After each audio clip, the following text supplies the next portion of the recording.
Tēnā koutou e ngā iwi e haere ake nei I te karere. Haruru pai ana te papatū waiwai I te tōanga roa I te puku o Tāmaki Makaurau I te mutunga wiki nei I te whakatatae kapa haka arohe mo ngā kapa pakeke o Tāmaki Makaurau. Karongo kōrero tātou I tētahi o ngā tino toki o te kapa I Angitu pai I te whakatatae haka o Tāmaki Makaurau. Ka rangona ngā hua o tētahi whatahau kua tuwhera e whairau e mea I te hunga whakaako I te reo Māori, hei kai mā rātou ākonga.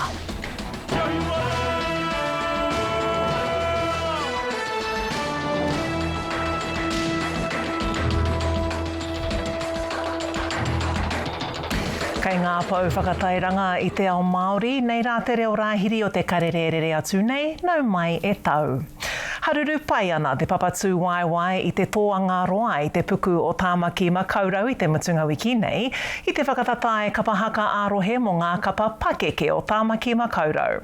Rangona marikatia ana te pakari o te ao Māori I te rohe auahi nui nei, I ngā kapa 22 ka whakaheke tōtā ki te whakatina nei a tāne rore I a hine te rehia, o tira ka ngana kia koke ki te papa o te matatini hei te rātau. E mea nei ko te pūrongo a Marina Mane. Mō ēnei kai haka katoa, ko ngā marama whakaritenga, ko ngā wānanga, ko ngā pōroa, kua rahina mai katoa ki tēnei wā ki runga I te atamira, kei reira te whai wāhitanga ki te tū hei māngai mō Tāmaki Makaurau ki te matatini, 2,200 mawhetu. Ara tū, ara te, angitoa, whakaihuaka.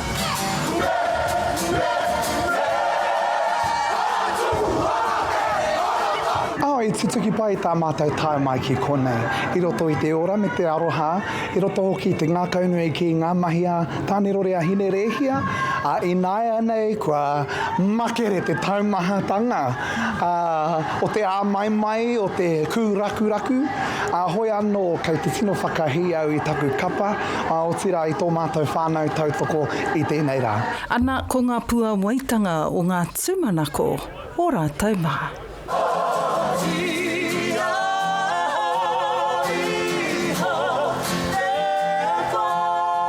Ko te teunga tino kaupapa I haria mai e mātou, ko te whakanui I a mātou tamariki.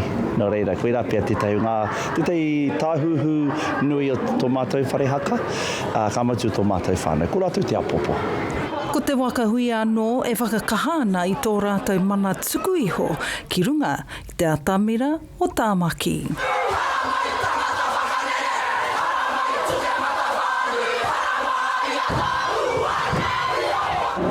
Me pehe te kōrero, ko tūtuki pai, ko tuhi ki te rangi, ko tūtuki pai. Koa, pērā I nā tīma katoa, whakapau kahana, whakapau wera ana, prakiti I au, wānanga ai, I au wikene, mo te aha, mo tēnei mea te haka. Nō reira, kari ko atu, kari ko mai.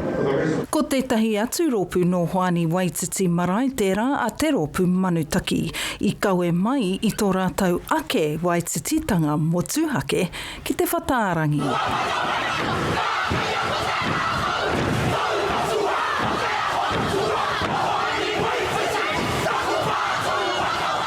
O te painga mai, whakatutuki te kaupapa, e teo tino kua nau, o e tehi o ngā kaihaka, ko te tiro hounu, o reira, o tā rātou tuatau, e rangatira te tū Māori, tū tangata, nā reira, e tino kua nau. Te taha tū he reo anō no Hoani Waititi marae I whakanuia a papapita e noho ana I wainga nui I te mano, he mihi I u ki te aroha me te hōhunutanga o te whakaute.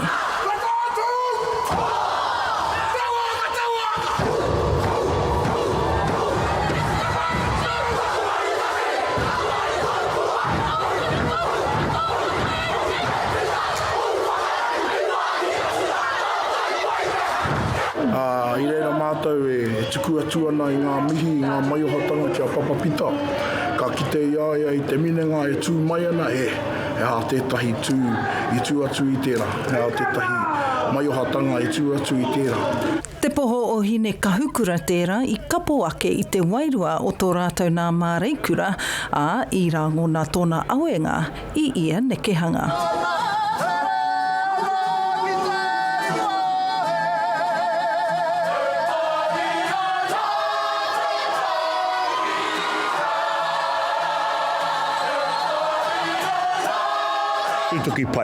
Tūtuki pai. E runga te āhuatanga whakanui a ka tika I tā mātou māreikura hine kaukura Māori. Katoa enei rōpū toko no rangatira nei ka kawe I te mana I te whakapeha-peha o Tāmaki Makaurau ki tākiri tū. Te matasini, mārena mane, te karere. A ka tiha e kare mano tātou te whiwhinga nui kua tai a tinana mai aia nei nā ko te kaiako o te kapa I tohua hei whakaihuaka I te whakatatai haka o Tāmaki inana hitonu nei. Ko ai atu hoki ko Pere Wihongi toki Angitu no te kapa e tika katoa ana tōna ingoa no Angitu tonu. Kei taku whanaunga. Whanaunga rere huarire Rarawa atu. Tēnā koe. O tēnā tātou. Tēnā koe, tēnā tātou. Ka tika hoki e rā mihi. Ka tahi te mutunga wiki whakarewa ngā kau ko tēnei, kua hori nei, nera. Tikarawa. Ko taurane ngā waiwai ki te whenua, e pēhe ana ngā piropiro. E rere tonu ana ngā piropiro I tēnei wā, I te waimarie nui o tēnei whakawhiwhinga ki tō mātou kapa. Tuatahi ake I te kounga o ngā takatunga, tahi anō tātou kā kite I e rā hua, I e rā kapa e whakapau kahana I runga I te atamira, me taku whakahihi ki ngā kapa katoa o Tāmaki Makaurau I tū I tēnei wikene, wāhanga koanga, wāhanga raumati mai, aha koa te wāhanga I eke katoa ngā kapa, nā reira nei ko te mihi Angitu, kia Tāmaki Makaurau, kia Tāmaki kapa hakarau whānui tonu. Tēnā koe I te rā whakahoki humari e katoa, hoi anora e tika ana kia nui tonu ngā mihi kia koutou, ko tō kapa, I puta anō ngai huheitoa. Me te tika hoki o te rā whakatau, he hara e tahi o ngā kaupapa matua I kawea e koutou ki te atamira I tēnei tau? Matua rā ki te kauhau tuatahi, a te ariki nui, I putai ai a te kōrero mo tēnei mea te whiti ora. Nā reira, I kona I toko ake te whakaaro, me pēhea hoki mātou e kapo e kimi e mau I tērā kupu, I tērā tuāhuaranga o te whiti ora. I kona I puta mai ko Angitu angi ora. Ko te āta wānanga, ko te āta roku. Ki te reutotanga o tēnei mea te toi ora, me te āta kimi I ngā tuāhuaranga rereke e pakari ai te whare hauora oroto mai o te whare o Angitu.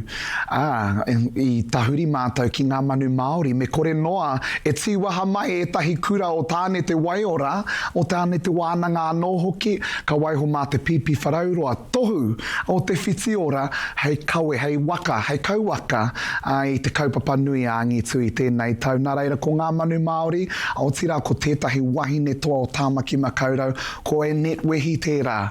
He tino tohunga, wahine, no roto mai o Tāmaki no te tai rāwhiti anō hoki, engari, no tana hekenga mai, tana tūranga taraketi, mā Tāmaki Makaurau, rua te kau mā toru ngā tau, ia e whakapau kāna, mo Tāmaki Makaurau, o tira mo te hapori kapahaka o Aotearoa, whānui tonu, kamutu, kei reira tonu ia e whakapau kahana, nā reira I mōhio mātou e tikana, kia whakanuia tērā wahine, I tana whakaiti, hoi anōra I tana whakapau ngā kaha, ia te tau, whakaweawe nei a mātou, te rea ngā hou, o tira I ngā kaihaka o ngā tau kua hori nā reira kia mihia tērā o ngā wahine a ane wehi ane, tētahi o mātou tino kaihaka. Tāhua, me te rangatira hoki o era kaupapa, te auaha anō hoki, ne tau atu tau mai, koe rapa tētahi o ngā mea nui, ko ngā kapa huri I te motu e kimi ana I tērā kurahuna, I tētahi motu haketanga, I tētahi ahureitanga, e puta ai te ihu o te kapa I era o kapa ke atu. He mai taimahara wātu rā nei tērā? Me pono, mātou he kapa noho taone. Nā reira, kua kore e taka mai ngā kura o hitori, ngā wā o mua, hei tohu i a mātou, me pēnei te tū, me pēnei hoki te karawhiu o te reo, me pēnei hoki ngā tito ngā waiata, nā reira kua mate mātou ki te ata waihanga i te taira tū o Angitu. I whakawhirina ki atu mātou ki tēnei tuāhuaranga, he uri mātou no te ainga ohanga, te urban drift. E tika ana, kia whakanui a tērā au i puta mai ai o mātou tūpuna ki konei ki Tāmaki Makaurau, ki te rapu i tētahi oranga anō. Koena tā Angitu, he whāngai atu ki ngā uri Māori kei konei, kei Tāmaki Makaurau, kei ngā haue whā o tēnei rohe nui o tātou, ko te tuku i tētahi whare haumaru ki a rātou, kia mohi o rātou ki tō rātou Māoritanga, maroto tonu i ngā mahi a rehia, ngā mahi a tāne rore anō hoki. Nā reira, koena pia tētahi o ngā tino a whaenga mā mātou, he para i te huarahi, he kimi hoki i te era kupu, te auahatanga me te whai kia Angitu i ngā wā katoa. Kia ora rawa atu koe i te rā whakahoki, me taku whakae katoa ki te oranga o te ao Māori i tino rangona, i tino kitea tērā, i te puku o Tāmaki, i te toangaroa, i te mutunga wiki nei. Ka mutu, rua te kaumārua katoa, ngā kapa i tū, i ngā rangi e rua. Hahara ētahi o ngā tino kitenga, o ngā tino kura i rangona i titia ki tō ngākau, ki tō pīnati anō hoki. Rāno atu ngā tino kura i tēnei wikine, engari ko te mea e tau mai ana ki taku hine ngaro, e ko tahi mai ana ki taku hine ngaro, ko te tipu ara ko moea hiki rehoma.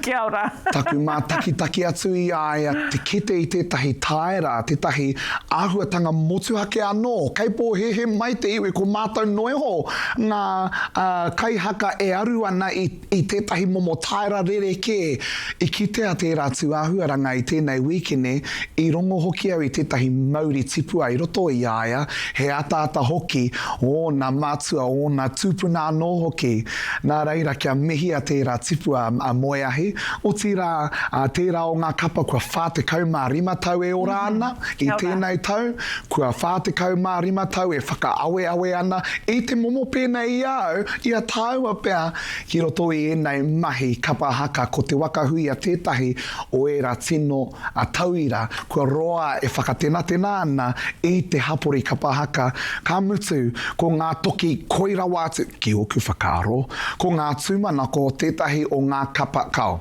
te tino kapa koirawa atu o te ao whānui tonu. Koe nei ngā tautōhito e pakanga nei mātou, e whakataetai nei mātou. Nā reira e tika ana e tino waimaria ana mātou i tēnei wikine, i ngā hua i puta i tēnei wikine, i te pakari, i te kounga, i te tike o tā Tāmaki whakātu mai i te taumata haka o Tāmaki Makaurau. Ka rawe hoki, era whakahoki katoa, Pere Wihongi, toki Angitu no te kapa tonu o Angitu, toki auaha no te Rarawa kaiwhare, e nigi nui atu ana. Rarawa kaiwhare, kia ora rātuku whanau. I tō haumai, tēnā koe. A kāti hā e te iwi e haere ake nei, ko tētahi wāhi whakatā, ka mutu ana te tāanga manawa, ka auraki a te karere, ka rangona e tahi o ngā kai kua hora i tētahi whatahau no nā tata nei ka tuwhera i te tai rāwhiti, hei whāngai i te hungahia kai ki te reo Māori.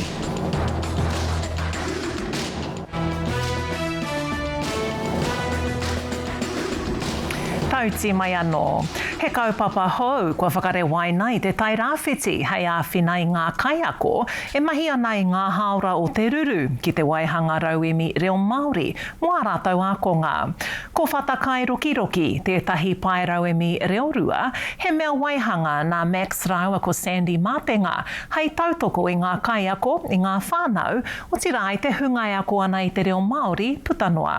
Hei tā ngā kaiako kua oti kē a rātau ngā rauemi nei te whakamātau, nā konei i ka hake ai te rere o te reo Māori i te akomanga.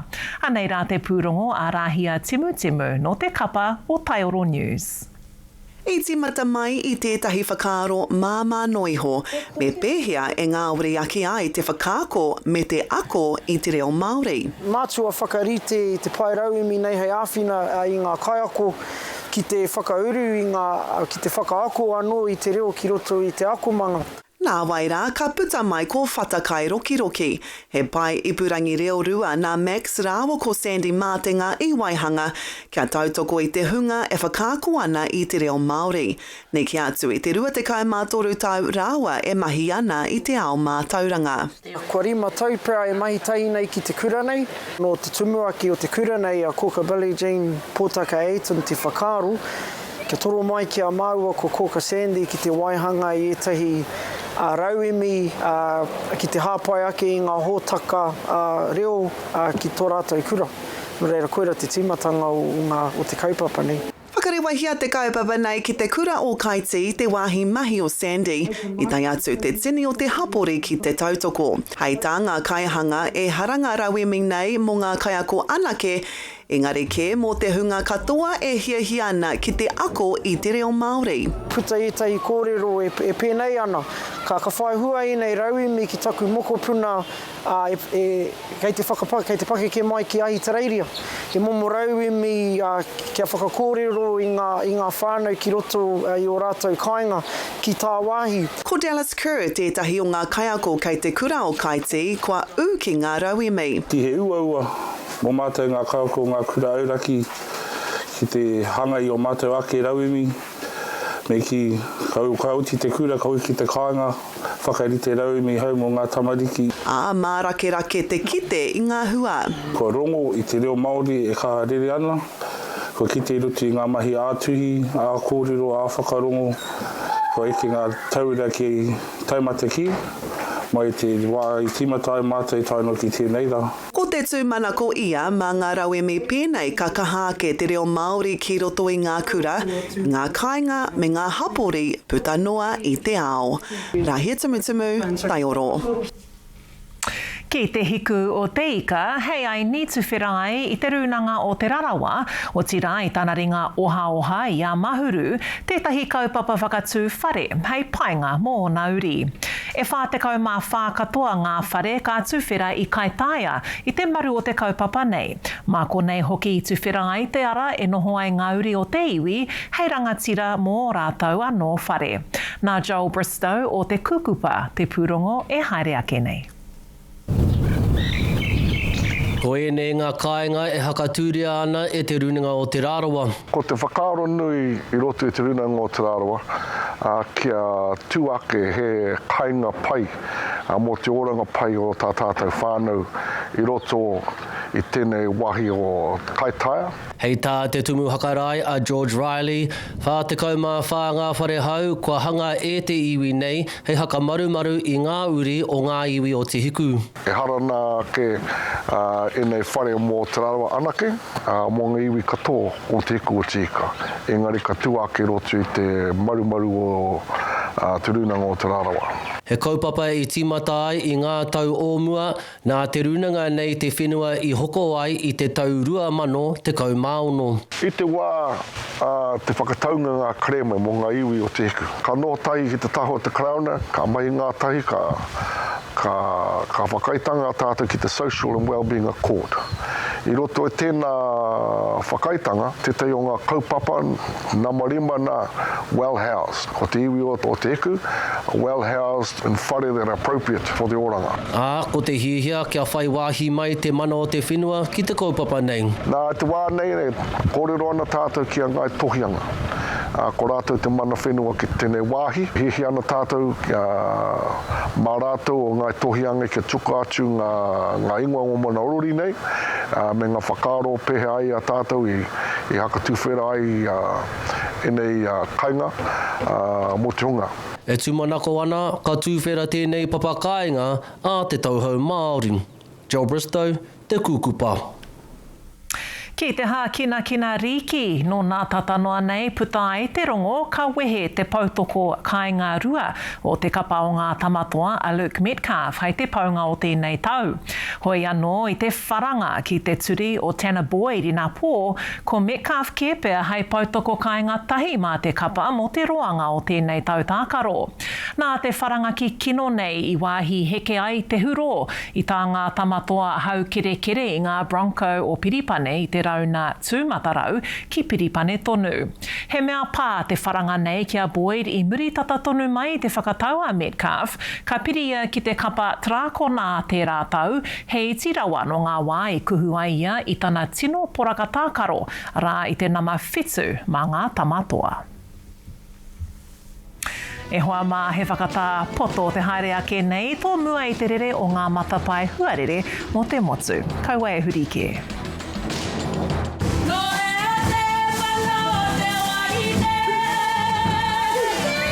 Nau mai anō, anei rā ko ngā tohua tāwhiri mātea mo te motu whānui.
Kāti kua mimiti ko nei te puna kōrero a te karere mo tēnei haora, hei a pōpō tō tō anō ai. Kia noho mai koutou I roto I te mahana me te aroha nui, tēnei kātau.